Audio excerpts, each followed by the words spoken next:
ప్రియమైన సహోదరి సహోదరులారా, మీకో శుభవార్త. 2025 సంవత్సరంలో మొత్తం 365 అంశాలను మీతో పంచుకోబోతున్నాము. జనవరి 1వ తేదీ నుండి ప్రతిరోజు ఒక అంశము మరియు దానికి సంబంధించిన వాక్యమును పంచుకుంటాము. దయచేసి ఆ వాక్యములను వినండి, ధ్యానించండి మరియు ఆశీర్వదించబడండి. దయచేసి సబ్స్క్రైబ్ చేయండి మరియు మీ స్నేహితులతో పంచుకోండి. ధన్యవాదాలు.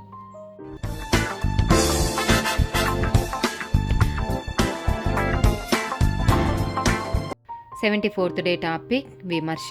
సామెతల గ్రంథము 27వ అధ్యాయము 6వ వచనం.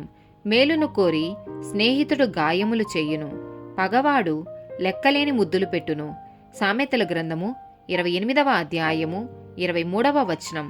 నాలుకత ఇచ్చకములాడు వాని కంటే నరులను గద్దించువాడు తుదకు ఎక్కువ దయ పొందును. మత్తయి సువార్త 9వ అధ్యాయము 10 నుండి 12 వచనాలు. ఇంటిలో భోజనంనకు యేసు కూర్చుండియుండగా ఇదిగో సుంకరులను పాపులను అనేకులు వచ్చి ఆయన యొద్దను ఆయన శిష్యుల యొద్దను కూర్చుండిరి. పరిసయ్యులు అది చూచి, మీ బోధకుడు సుంకరులతోనూ పాపులతోనూ కలిసి ఎందుకు భోజనం చేయుచున్నాడని ఆయన శిష్యులను అడిగిరి.